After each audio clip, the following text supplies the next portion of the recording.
E aí, galera do canal No Caminho Te Conto, tudo bem com vocês? Hoje eu trarei aqui para vocês 3 pílulas sobre ESG, a parte ambiental.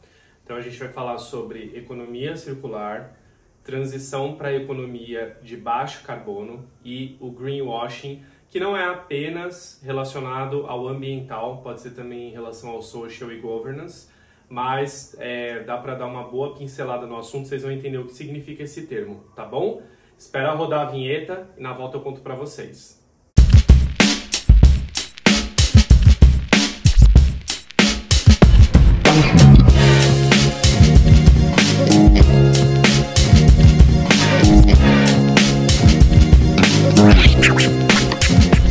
Quando a gente fala então de transição de economia de baixo carbono, a gente acaba entrando num outro tema, um dos braços, né? Uma das vertentes, que é a economia circular.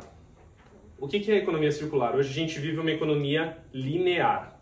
Então a matéria-prima é extraída da natureza, vai para a indústria, produz, sei lá, uma mesa. Essa mesa é vendida para o consumidor, fica lá na casa dele. Quando ele cansa da mesa, porque ele vai comprar uma nova, ele joga ela num rio, ele joga ela na rua, ou fica lá parado no cantinho na casa dele. Esse é um exemplo bem básico, tá? Estou falando aqui de uma mesa. Quando a gente pensa macro numa indústria, que você está falando de aço, de alumínio, de madeira, de níquel, de vários materiais que vêm da natureza, que podem ser reaproveitados ou que podem ser reutilizados, o assunto ganha uma complexidade muito grande. Então a economia circular é isso. Você deixa de ter uma linha reta, você passa a pegar a matéria-prima, produzir, vai para o consumidor, e do consumidor a gente pode ter a logística reversa, que é a devolução para quem produziu, ou a gente pode ter o direcionamento para um outro fim.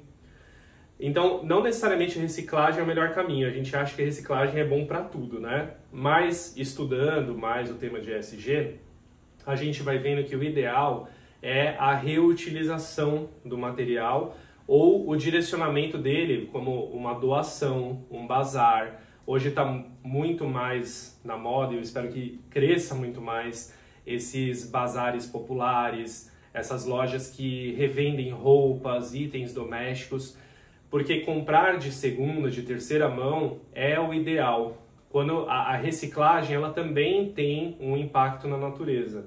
Inclusive é uma coisa que eu posso dizer aqui para vocês na agenda ESG. Não existe solução simples, não existe, vou refazer isso aqui e resolver todo o problema ali. Isso não existe. Porque quando a gente, e esse é um dos pontos de ser um especialista, né? Quando a gente mexe num lado, a gente vai estar causando outros impactos. Então, toda solução precisa ser muito bem pensada, estudada, testada antes de ser aplicada, porque às vezes a gente está cobrindo um santo e descobrindo o outro, tá? Então, fechando parênteses e voltando. A economia circular, ela é importante porque o ideal é a gente parar de consumir tanto. Então, se a gente compra um carro de segunda mão, se a gente compra roupas, itens de decoração, hoje é muito comum, né, ter a utilização de itens como serviços. Então já tem empresas que alugam furadeira, por exemplo, porque a gente compra uma furadeira quando a gente muda, e aí você põe uma cortina, põe um quadro, depois a furadeira fica ali parada, ó, um tempão. Então pensa a indústria produzindo furadeira atrás de furadeira, a gente tem 7 bilhões de pessoas no mundo e, sei lá, 4 bilhões de casas. Se a gente tiver 4 bilhões de furadeiras que ficam paradas ali, ó, sem ninguém usar, olha o desperdício, olha quanto material é utilizado e para uma utilização por ano, em média, por casa. Então pense que a gente pode alugar. Hoje o grande barato da economia circular é dar acesso às pessoas e não a posse. E isso também as novas gerações vêm ajudando muito. O carro por serviço, tudo que a gente pode fazer por aluguel e não necessariamente por posse, como as antigas gerações tinham muito isso, né? Quanto mais eu tenho, melhor, eu tenho que ter estoque. A casa deles tinha que ter uma despensa cheia de itens que nunca eram utilizados. E isso que também levou o planeta a essa condição de degradação, de depredação que a gente fez na nossa natureza. Então, o custo está aí. A fatura chegou, ela está ficando cada vez mais cara. Para vocês terem uma ideia, a gente consome em 7 meses o que o planeta leva 12 para produzir. A conta não fecha, né, galera? São 5 meses de déficit todos os anos. E isso vem se acumulando nos últimos 250 anos. Então a gente já vê espécies animais extintas, espécies vegetais. O aumento por mortes de doenças respiratórias não é um acaso.